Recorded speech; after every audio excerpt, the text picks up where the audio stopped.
हरि ओम। ओम सहनावतु सहनौ भुनक्तु सह वीर्यं करवावहै तेजस्विनावधीतमस्तु मा विद्विषावहै।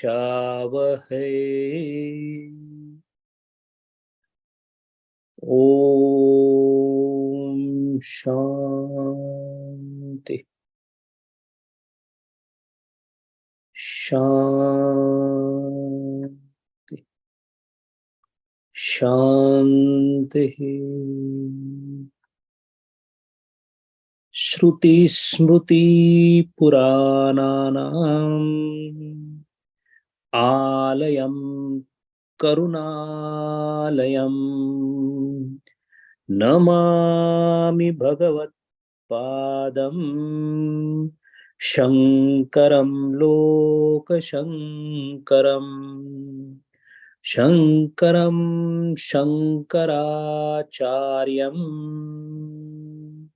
केशवं बादरायणम् सूत्रभाष्यकृतौ वन्दे भगवन्तौ पुनः पुनः। समस्तजनकल्याणे निरतं करुणामयम् नमामि चिन्मयं देवं सद्गुरुं ब्रह्मविद्वरम्। हरि ओम. We are trying to study the Shankara Bhashya on Brahma Sutra, being in the first Adhikarana, Samanvaya Adhikarana, studying the fourth Sutra of Samanvaya Adhikarana, Tattu Samanvayat. While studying Brahma Sutra time and again, one question that comes to the mind is, why is this unduly complicated theoretical proposition is being nailed into our brain again and again? Agreed, the elders, the Varishta, the Sreshta, the Viduhu, they have called this as the pinnacle of Indian philosophy. But for us, we fail to understand that these four sutras of the first Adhikarana, called Samanvaya Adhikarana, is given so much importance by everyone, including all the brilliant and luminous disciples of Acharya himself. Why these sutras are so important? Why they are trying to actually do the analysis to the painstaking end to establish something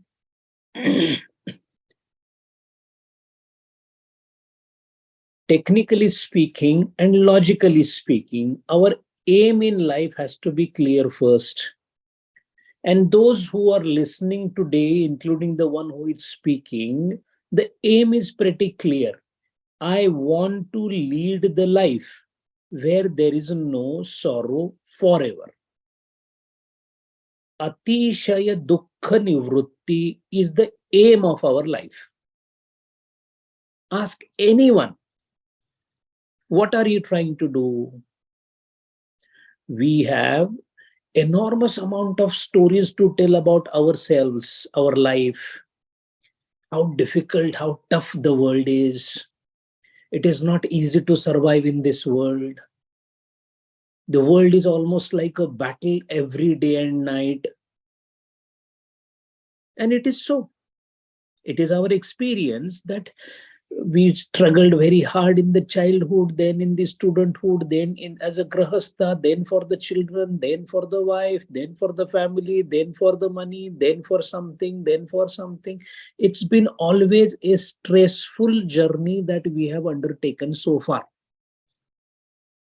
If anyone has to say that it was not at all stressful, it has all been only happiness and only happiness, the person should not be attending the Brahma Sutra sessions at all.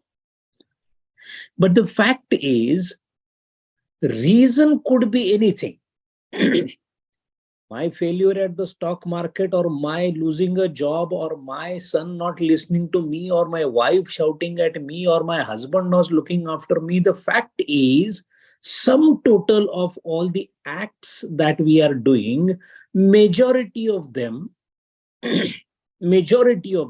land us in pain or sorrow, dukkha. Vivekinaha sarvam dukkham eva. This is the statement from Patanjali Yoga Sutra Bhashya. Even the happiness, we got the child and we celebrated the birth of the child. Oh my God, I got a son. Today the same son is the cause of sorrow for me. I got the promotion and got good increment in my salary. That prompted me to take the higher vehicle, and that vehicle is now troubling me because the spare parts of this vehicle are very expensive. So what apparently appears to be an item of happiness is also ultimately leading me towards the pain and the sorrow. So factually, all my struggle in my life, if I have to describe in one sentence, is Sampurna Dukkha Nivrutti or Shoka Vinasha. And Karana Sahita, whatever may be the reason for it. And that is what prompts us to think about what is the reason for my dukkha. See, we in our life, we think a lot. In fact, we use our faculty quite a lot. But we use our faculty in finding out which arrow was not shot properly, which gun was not fired properly, but we never give a thought whether the battle is necessary or not.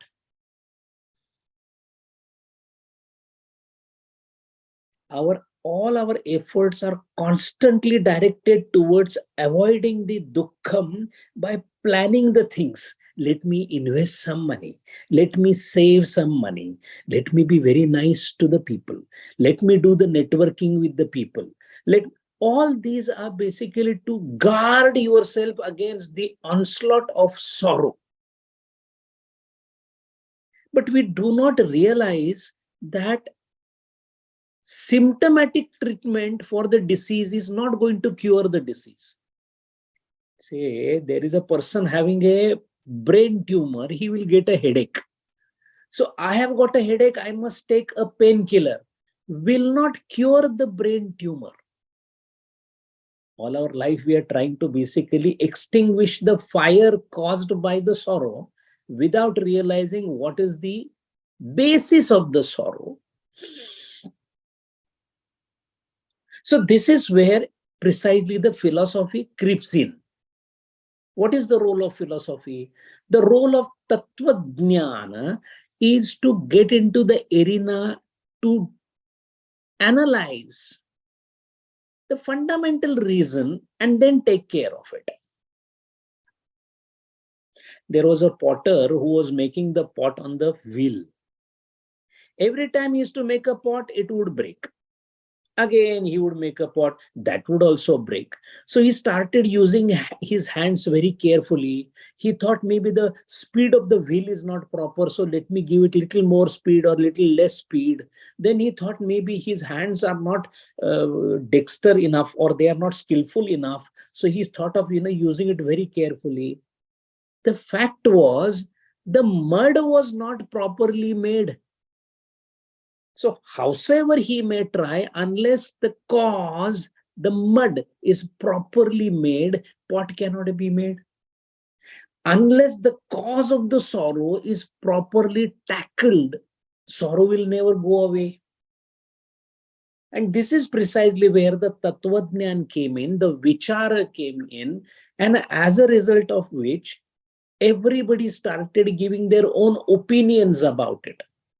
But somewhere, all these opinions have to come closer and should be demonstrated effectively that somebody who followed these principles did ultimately end in destroying the sorrow.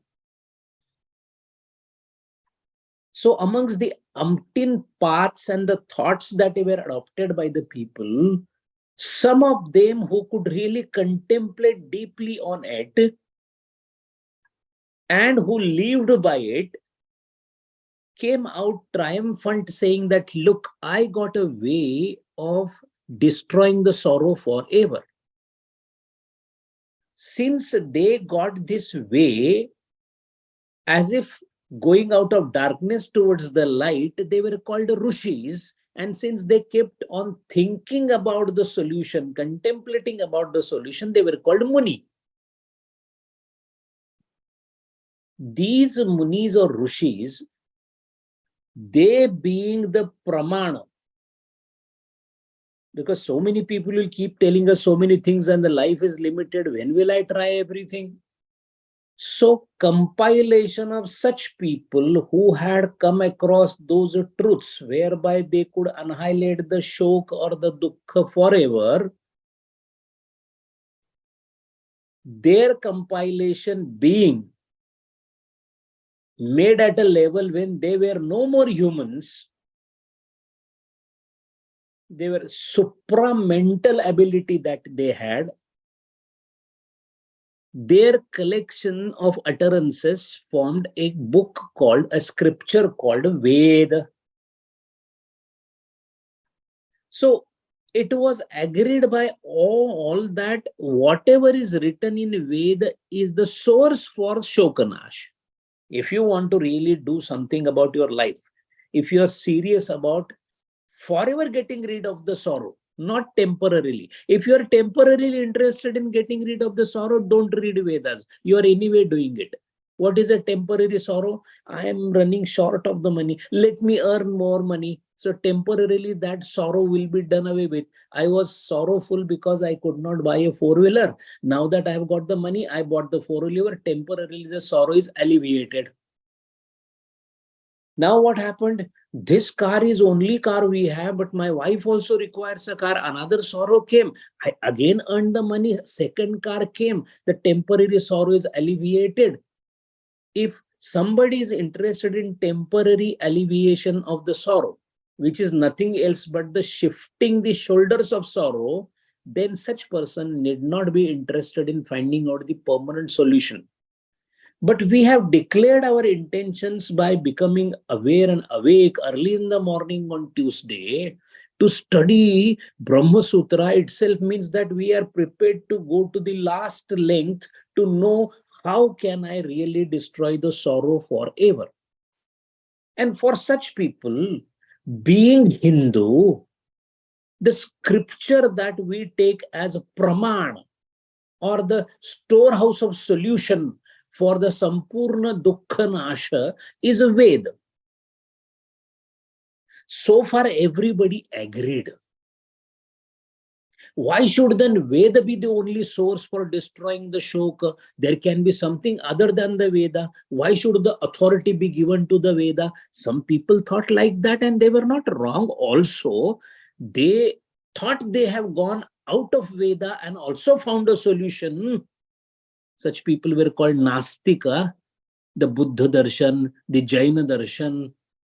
It is not that they did not get any solution to the Shoka Nasha, but while demonstrating their own philosophy, it could clearly be seen that though they rebelled against the Veda, they were basically taking the inspiration from Veda only. Ekam Satya Vipra Bahuda Vadanti. See, the truth cannot be two. Truth is one. It is told in different manners. So when those who rebelled against the Veda, saying that why it should be the prime authority, they went on in their own way. But what they thought their own way was nothing else but the reflection or the echo of Veda only.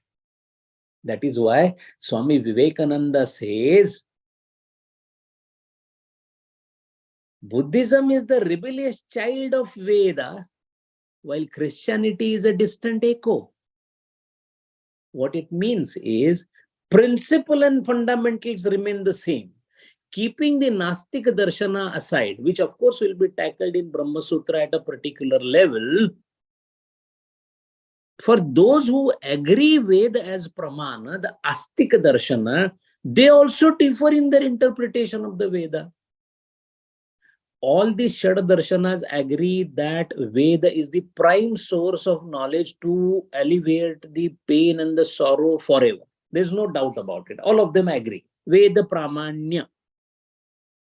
Problem is, once you say that Veda is Pramanya, then it becomes imperative to know what is Veda talking about. Because if I understand what the Veda is talking about, then for me to follow that and then reach the Shokanivrutti, that is the scheme of the things. My very reason why I study Smriti literature like Bhagavad Gita, because it is drawing inspiration from Veda only, so that it will give me a solution for Shokanasha. Agree. But the problem doesn't end here, the problem starts here. And the problem is of interpretation of the Veda. How do you interpret the Veda? So while reading the Veda, we come across huge number of statements made, and we have to follow those statements because we have agreed that Veda is the way to get the salvation or get out of this shoka and dukkha. So we start reading the statements in Veda. Some of the statements are very easy to understand. For example, please do not do this. Please do this. Nishedha and Vidhi. Easy to understand. For example, do yajna. In the spirit of the yajna, while doing the yajna, use your right hand to do this havana. Easy to understand. All right. Do agnihotra every day. Agreed. Easy to understand. Agni has to be brought because it is specifically talking about Agni. But as we start reading Vedas and move forward from the Samhita portion, Brahmana portion towards Aranyaka portion, all of a sudden the language of Veda starts becoming different. Now it is no more so straightforward as it was in the first two parts. Now it has started becoming little esoteric. Esoteric in the sense, not easy to comprehend.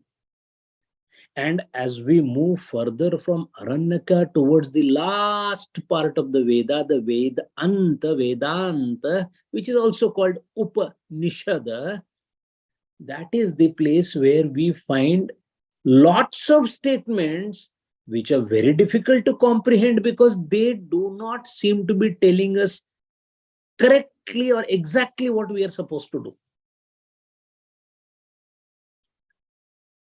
Atma, areva mantavyo, shrotavyo, nididhasatavyo. This statement doesn't tell me anything. Oh, Atma, what is Atma? Mananam, Shravanam, what is it? What do I do? No, do contemplation on the Atma. Yeah, I will do that, but where is Atma? What is this Atma? Now I do not find clear-cut direction as do this and don't do this. How do I interpret these statements then? It should not so happen that I am taking Veda as Pramana, agreed. But which part of the Veda I should take Praman? All the Veda is Praman, because Veda is Praman. But in Veda itself, there are so many variety of things. Which one should I follow so that I get my ultimate aim of Karana Sah Dukkha Nivrutti? We cannot forget that $1,000,000 statement should always be banging in the head. Whole exercise of Adhyatma, metaphysics, epistemology, ontology, study, sadhana, samadhi, dhyana, vairagya, abhyasa, viveka, everything is for Karana Sah Dukkha Nivrutti, nothing else.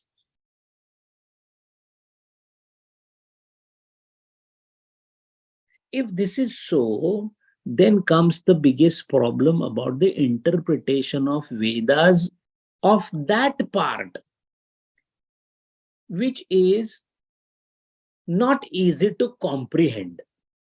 Easy to comprehend, there is no discussion. How do you do Jyotishtom Yajna? No contradiction. It's given there. It's very clear. Ishtika should be of this size. Mantra should be uttered like this. In mantra, the pronunciation should be, this is going to be Rasva Swara, Dirgha, Plupta Swara, Udatta Swara, Anudatta Swara. All that is mentioned. Easy to understand.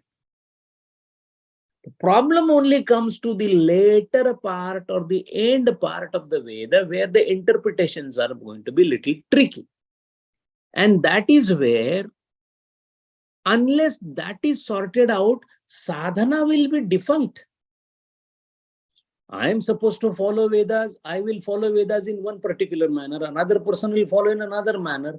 That cannot be the case.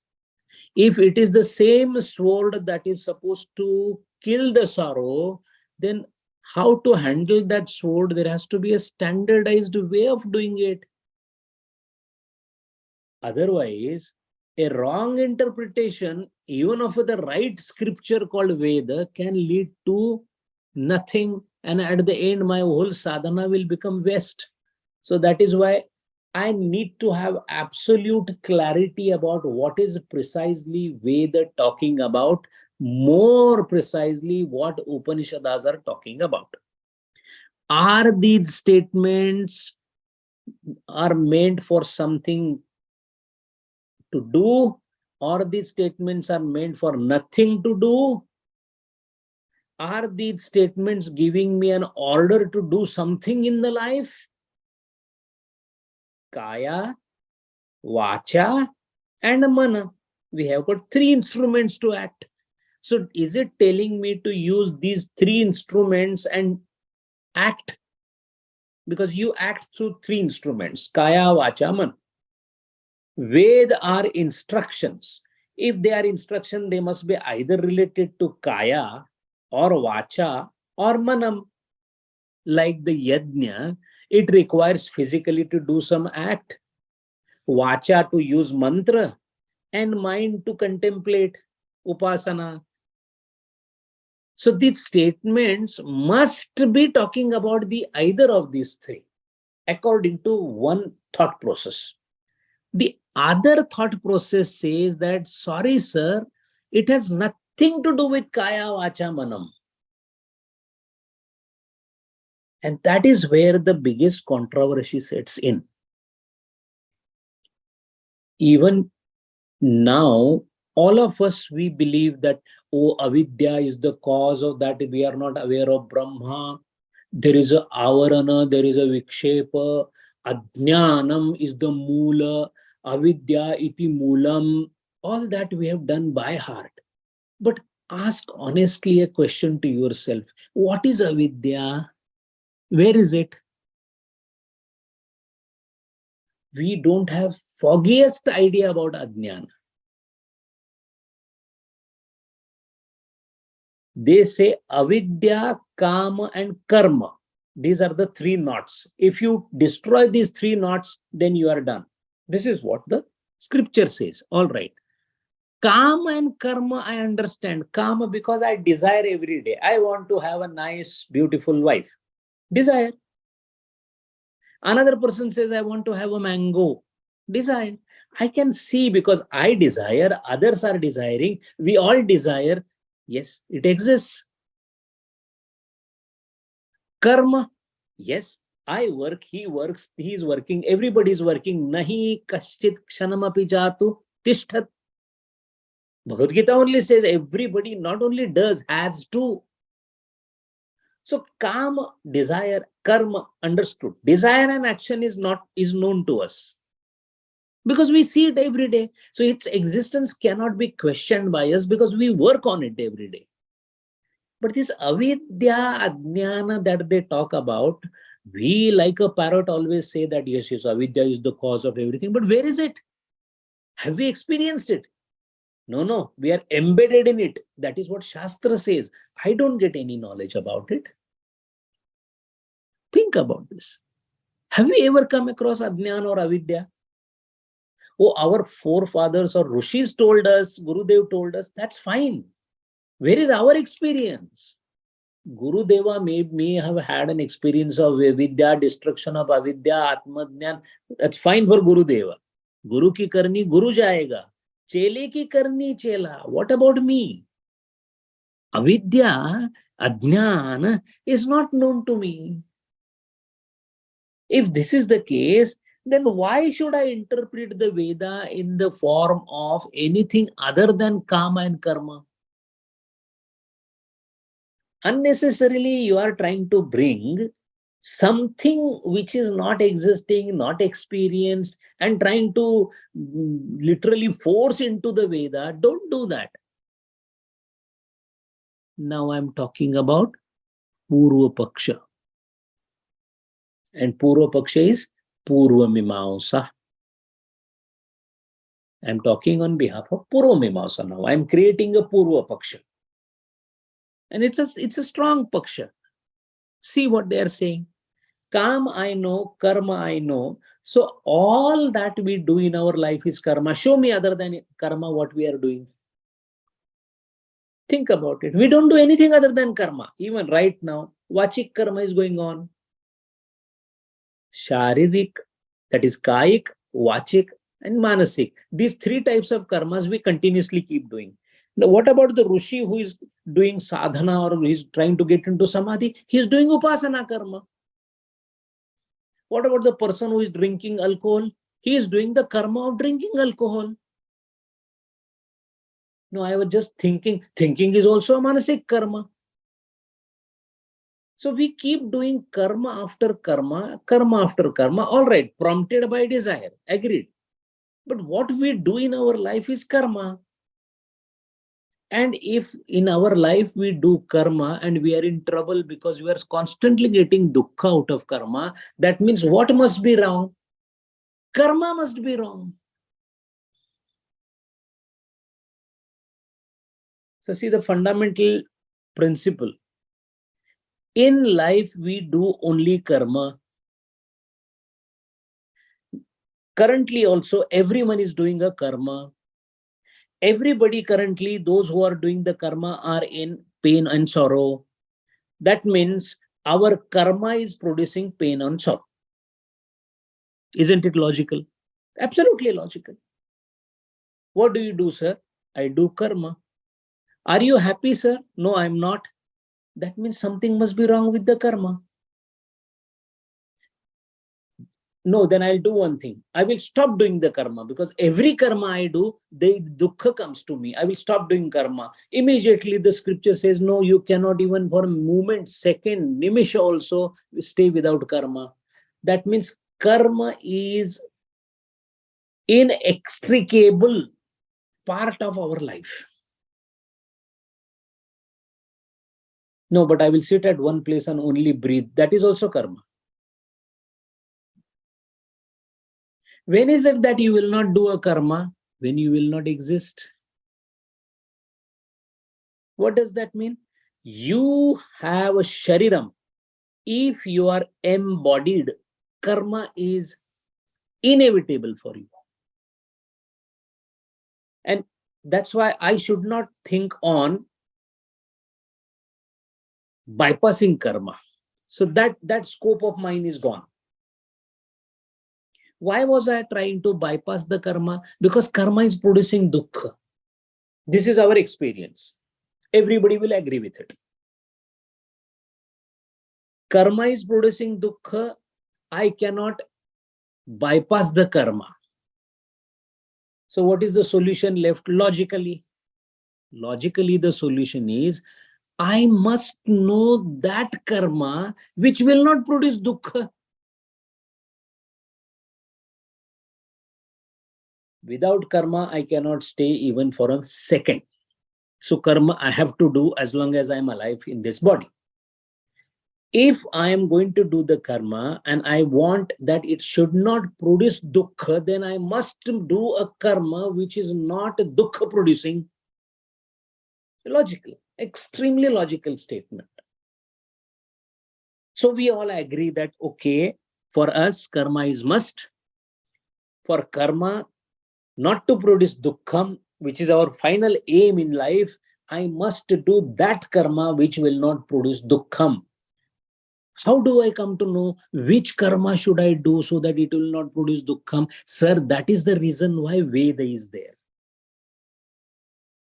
So I shall fall back upon the scripture called Veda to know which karma I should be doing, which karma I should not be doing.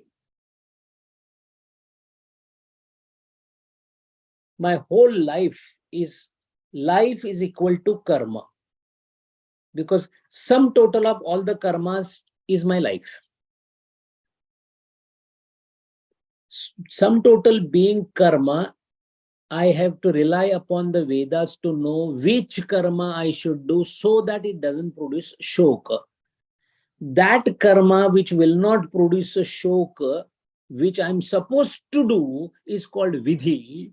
And that karma which is going to produce a shoka, which I should not be doing, is known as nishedha. So I go to Veda to know what is vidhi nishedha. Then what will happen? I will do only those karmas which will not cause any kind of dukkha. Nishedha karma will not be done. Vidhi karma will be done basically to not to produce dukkham. As a result, what will happen? There is no dukkham left because I am not doing any karma which will create dukkham. Now, maranam is also dukkham. Jara maran is dukkham. So if I do the proper karma, maranam will not happen. Possible. Every karma has to have a phala. And that is the statement to which the Purva Mimamsa is clinging to. It says, if there is a karma, there is a phalam. There is nothing in life without karma. That means the whole life is full of karma phalam. So all I have to do is plant the best plant so that I get the best flower. And best flower is sukham. So I do such karma that it will only give me sukham.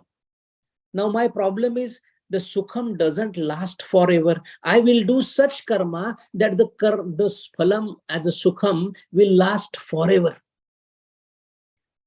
So now it is clear from the Purva Mimamsa point of view that the aim of the life is to have karma which is told by the Shruti or the Veda.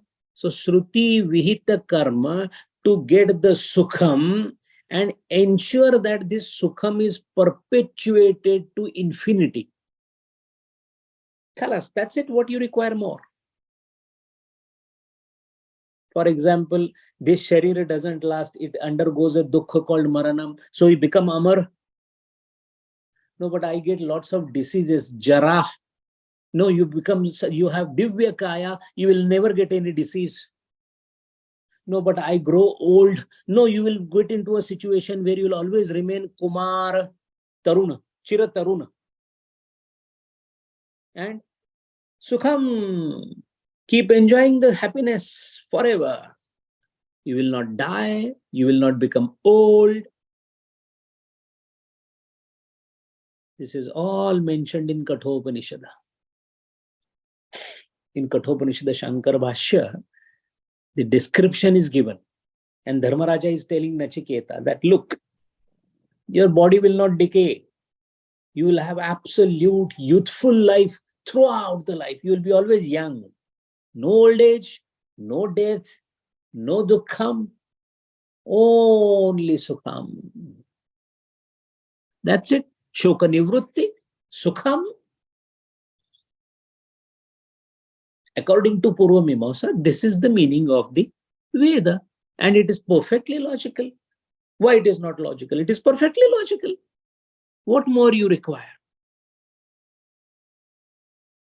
Whole purpose of our coming to this creation is because we are the part of the creation. In the creation, we are suffering because of certain handicaps. To remove the handicaps, you look at the Grantha. The Grantha is Veda, and it is Veda Pramanya. You just follow that scripture, and your handicap will be removed, and live happily forever. And to prove that, Purva Mimamsa is giving its own interpretation. But Uttara Mimamsa or Vedanti doesn't agree to this. In fact, in Viveka Chudamani, Shankaracharya says, Vadantu Shastrani, Yajantu Devataha, Kurvantu Karmani, Bhajantu Devataha, Atma Aikya Bodhena Vina Api, Mukti na Siddhyati, Brahma Shatantare Api. Shankaracharya says, whatever karma you may do, your so-called good karma and only vidhi karma, whatever you may do, whatever yajna, yajantu devan, whatever yajna you do, kurvantu karmani, whatever karma you may do, bhajantu devataha, whatever worship or upasana you may do, Brahma Atma Aikya Bodhena Vina Api, unless you realize the Brahma, Mukti na siddhyate, you will not get moksha, Brahma Shatantare Api. Your highest measurement of time is Brahma's day. One Brahma's day, if calculated, is around 480 million years. Brahma Shata Brahma is 488 million into 100 is one Brahma life. Brahma Shatantare Api, hundreds of such Brahma life also, if you spend doing the karma, etc., no way you will get mukti. Who says this? Vedanti. Vedanti has got a diametrically opposite view. He says your fundamental is wrong. Your fundamental that I will do vidhi karma only, nishedha karma I will avoid, and thereafter I will become Amar. They are not denying what the Purva Paksha is saying. Yes, you will become Amar. But Amaratvam that you are talking is a relative phenomena. Billions of years I will be alive. Yes, that's quite a long life. Yet, what if the time ends? You will also end. A firefly is supposed to have a life of 1 day. If she is told that the man lives for 80 years, she will say, oh my God, what a long life. But if a yogi is told that the man lives for 80 years, he'll say, what a short life, I live for 800,000 years. Changdev Maharaj, the Raja Yogi, stayed for 1,000 years because of his control on pranayama. So for us, 1,000 years Changdev Maharaj lived. But Jnanadev Maharaj said, what is 1,000 years? Is nothing. So Amaratvam is very relative according to the Vedanti or the Uttara Mimamsak. But Purva Mimamsak is going ahead with his Beautiful logical argument saying that the Vedanta is not correct. यद्यपि शास्त्र प्रमाणक ब्रह्म तथापि प्रतिपत्ति विधि विषयत्वात् एव शास्त्रेण ब्रह्म समर्प्यते. You say, now Purva Pakshi is talking to the Uttar Pakshi. Purva Mimamsak is talking to the Uttar Mimamsak. You say that Veda is a Shastra. Shastra Yonitvat. We agree with that. But this Shastra is talking about Pratipatti Vidhi. Pratipatti Vidhi means there is a Vishaya, there is an action you do on that Vishaya and get the phalam out of it. There is a book I study and I get Jnana, isn't it? Right now, Brahma Sutra we are trying to study to get Jnanam. So what happened? Brahma Sutra is the subject, Jnanam is the phala. Similarly, when you do what is told in Veda, you get Brahma Jnana as the phalam. Phalam of what? Phalam of studying the Veda. Uttar Paksha says Brahma Jnana is not phalam. See the diametrically opposite view between Purva and Uttar Mimamsa. Uttar Mimamsa says Brahma is not phalam, so it cannot be obtained by karma. Purva Mimamsa says that there is nothing that cannot be obtained by karma. Even Brahma Jnana is also a phalam of Pratipatti Vidhi or study of Shastra. You study the Shastra, phalam will be Brahma Vidya. What is wrong in it? The reason being, Purva Pakshi is again going forward, saying, Pravrutti Nivrutti Prayojana Paratvat Shastrasya. What is Shastra, Shastra, Shastra, Veda, Veda, Veda? It is nothing but Pravrutti or Nivrutti Vachaka Shabda. Either it will tell you to do something or it will tell you to not to do something. Veda is meant for that. According to Purva Paksha, Veda says only two things. Do this, don't do this. Pravrutti, Nivrutti. So do Nivrutti per thing, leave a Pravrutti per thing and you're done. Why you are trying to stretch your brain unnecessarily to find out that Brahma which is beyond the time and that is a Vastu Tantra and that is, it is very simple. Just follow the Vedas, do what they have told us to do not do what they have told us not to do, and you are done, you will get Brahma Jnanam. Uttar Mimamsak says, sorry sir, it cannot happen.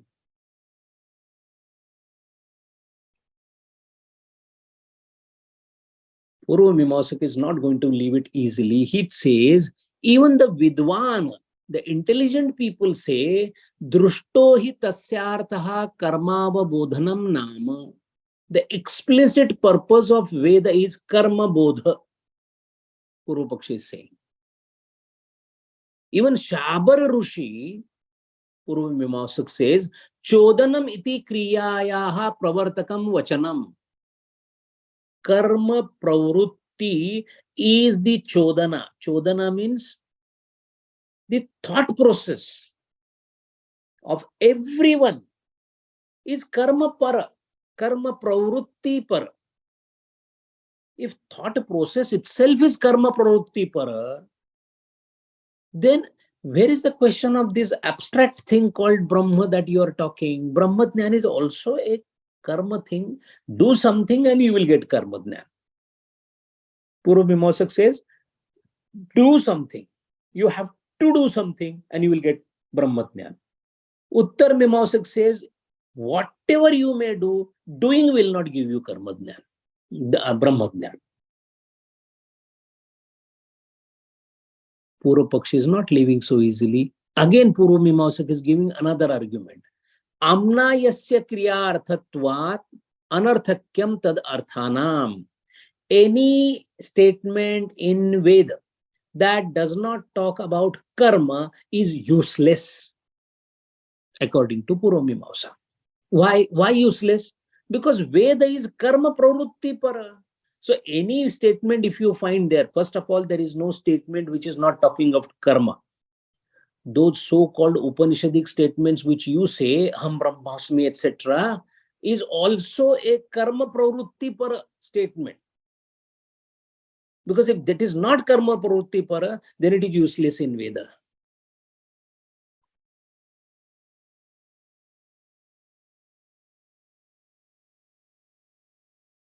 The Uttar Mimamsak is coming and saying, sorry, sir, there are two objections I have to what you say. You say it is all karma para. Agree. You have to do karma and you will get phalam. And you say jnana, for Brahma jnana, Shastra is the Vishaya. If you do karma of studying the Shastra, you will get the Brahma jnana as phalam. But sir, Brahma is ever existing. Brahma is ever existing and karma phala is in future. If phala is already available, why will you do karma?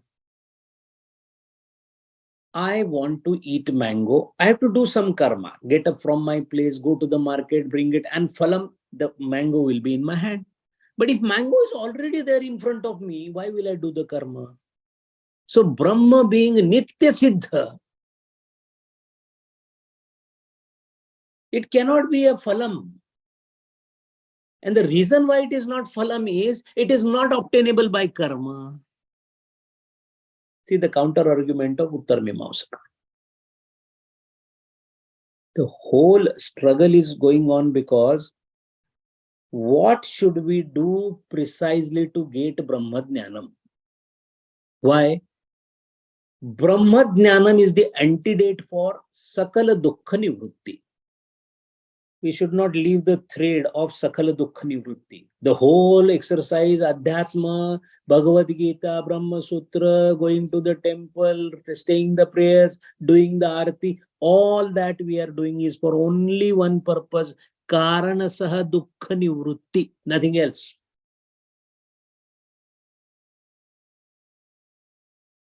For example, a person wants to become rich.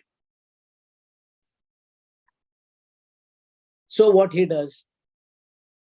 He earns money. Now money is actually in the form of currency, or let us say it is in the form of a diamond. So he gets the diamond, which technically is supposed to do away with your poverty. Similarly, Brahmadnyan or Brahma Prapti is like a diamond. Once you get that, the poverty which is Sakala Dukkha is Nivrutta. So Sakala Dukkha Nivrutti as an aim, both Purva Mimamsak or all Shaddarshanas agree. The very purpose of Adhyatma, very purpose of this Tattva Jnana is Sakala Dukkha Nivrutti. Question only is, how do we obtain it? Uttar Mimamsak says that Satata Sukha Swarupa, Niratishaya Sukha Swarupa is ever available with you. You don't have to obtain it. And something that is not to be obtained, why do karma for it? That means karma cannot and need not be done to get the Brahma Jnanam. That is their first objection. And second objection is, any karma that you do, that karta is very important. Suppose yajna I want to do. If I am absent, who will do yajna? So that means it is kartu tantra. Kartu tantra means he has to be there. The karta has to be there, no?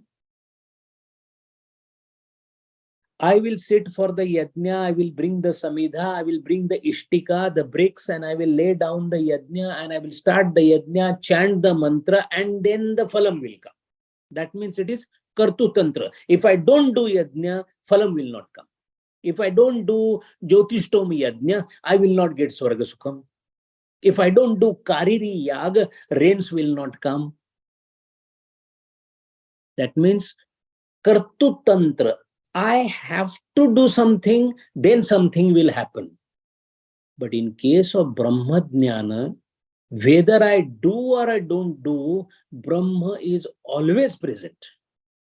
It is not dependent on me. So it is Vastu Tantra. It has its own existence. It is not produced by my efforts. It is present by its own. It is called Vastu Tantra. So these two objections are then put on Purva Mimamsa by the Uttar Mimamsa. But Purva Mimamsa is not going to give it so easily. So it says, Karya Vidhi Prayuktasyaiva Brahmanaha Pratipadyam Manatvat. Sir, even if you want to obtain Brahma, you need to understand that Brahma is a subject of Karya Vidhi. Karya Vidhi means some action that needs to be done. And you will ask me, why do I say so? I will give you the proof from the Veda only. What is Bruhat Aranyaka Upanishad saying? It says, Atma va are drushtavyaha. It says, no, that Atma should be seen. In Chandogya Upanishad, it again says, Ya Atma apahata papma sa anveshtavya sa vijidnyasitavya. What the Chandogya Upanishad says? That Atma, which is Papa Rahita, should be investigated and should be thought about. See, all these statements are talking about action, karma. Not only that, in Chandogya Upanishad, it also says, Atmanam eva lokam upasit. What more proof you want? Directly Chandogya Upanishad is saying, Atmanam eva lokam upasit. That means do upasana of Atma. Upasana is a karma. Clear, sir, done. Atma can be obtained only by karma. It is clearly stated there. So Atma is something to be known. And that which you want to know is karma. Because knowing is through knowledge, which is a karma. Because there is a knower, there is a knowledge, and the subject about which you get the knowledge, which is, and this requires karma. Thus, these statements create a question. Maximum question can come in the mind is, Ko asava atma, kim tad brahma? What is this Atma? What is this Brahma? This might come to your mind because Yajna you know. All other mantras are easy to comprehend. This Atma or Brahma seems to be a new entity coined there. So that doubt may come in mind. To obtain Atma or Brahma, karma is to be done is not doubtful. But what is Atma? But that is already mentioned, sir, in Kathopanishad. Atmaha Nityaha. In Mundaka Upanishad, it is called Sarvajnaha. In Shweta Shvatara Upanishad, it is called Sarvagato. In Rusiha Tapaniya Upanishad, it is called Nitya Trupto, Nitya Shuddha Mukta Sabhavo. In Bruhadaranyaka Upanishad, it is called Vijnanam Anandam Brahma. So all these are describing the nature of Atma or Brahma. And by doing Upasana of Brahma, Shastra drushte adrushto moksha phalam bhavishyati. So Purva Mimamsa is now resting its argument beautifully, saying that by doing Brahma Jnana Vidhi, by doing studying the Brahma through the as a karma, ultimately we will be getting a phalam. That phalam is called moksha. So moksha is the phala. Shastra Abhyasa is the vidhi, and that moksha phalam itself is called Brahma also.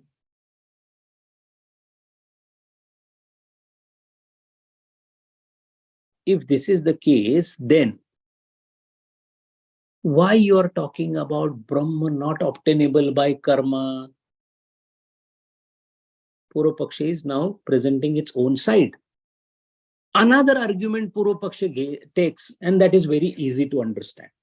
We all studied that Rajju Sarpa Drushtanta we have seen. A Rajju or a rope is appearing like a snake because of some light being not proper. So you are scared because there is a Sarpa. Moment you come to know that it is a rope, your fear of sarpa is gone. The whole adhyasa is over. Now you are not afraid. Why? You know it is rope. But is it not that you and me both have heard about the Brahma so many times? Brahma, Brahma, Brahma, Brahma. Brahma is like this, Brahma is Saparyaga, Chukram, Shuddham, Asnavaram. A lot of description has been given of Brahma. But by listening to the Brahma, has our adhyas gone?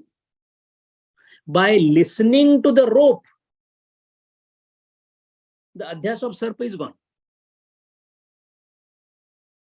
By knowing the rope or by listening to the rope, our adhyas of sarp goes away. But by listening to the Brahma, the adhyasa doesn't go away.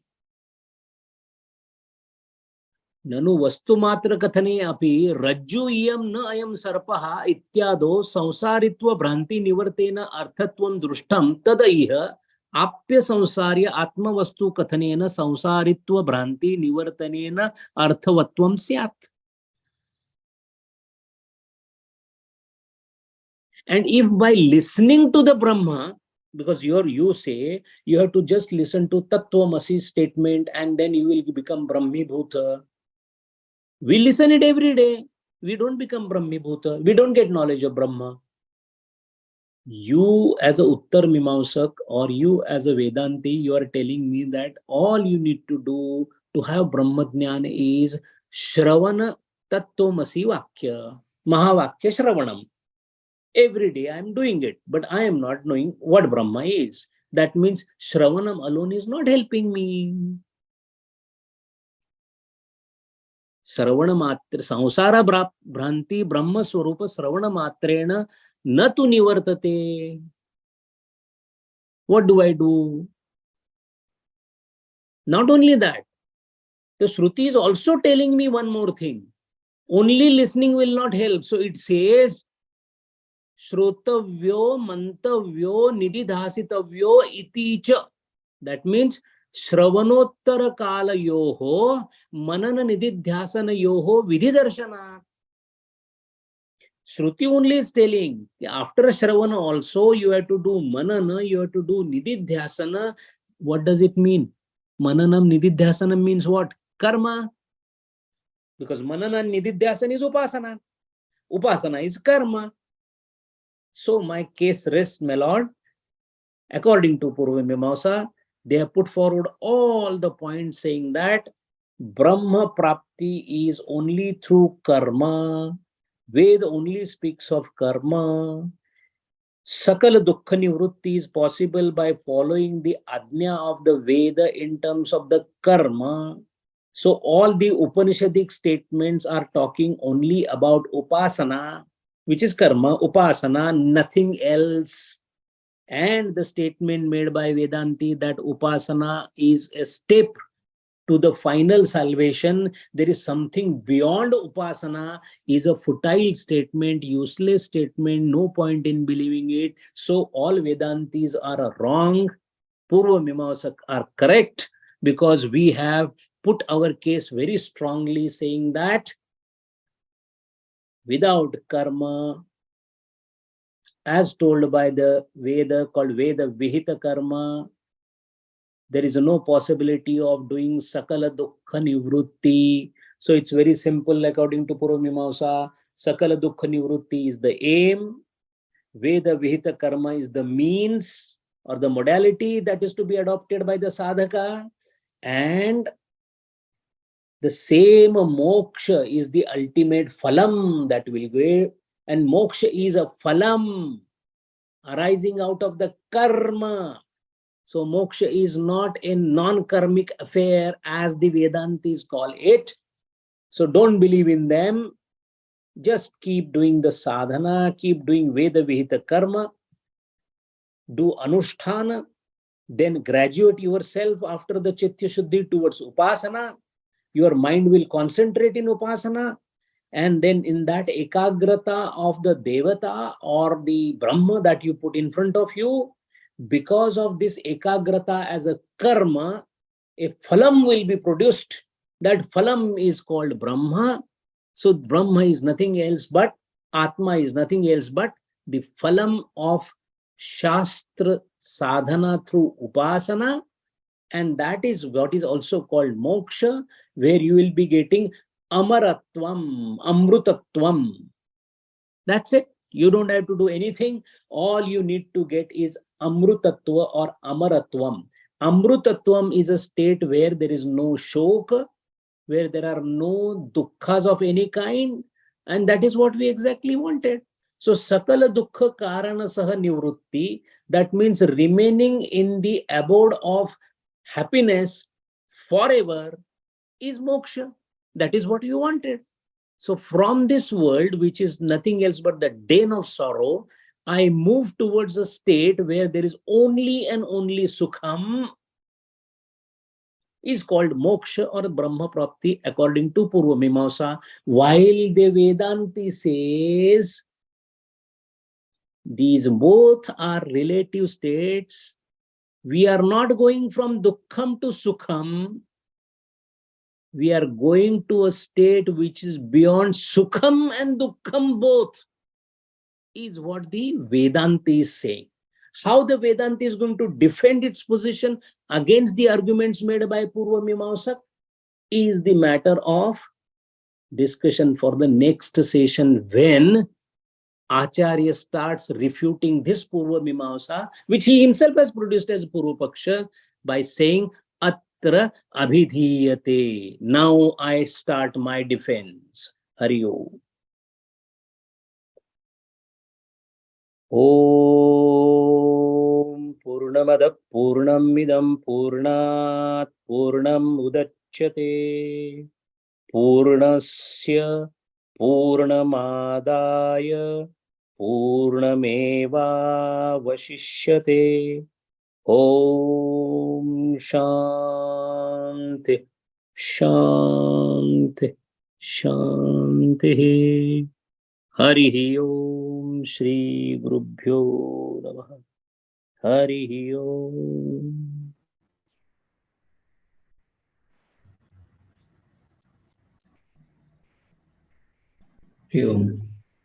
Questions, please. Hari Om. Sanjay ji, can you hear me? Hari Om. Yes, please go ahead. Yeah. Maybe the answer of what I am going to ask will be available in the next session. Still, I will just ask.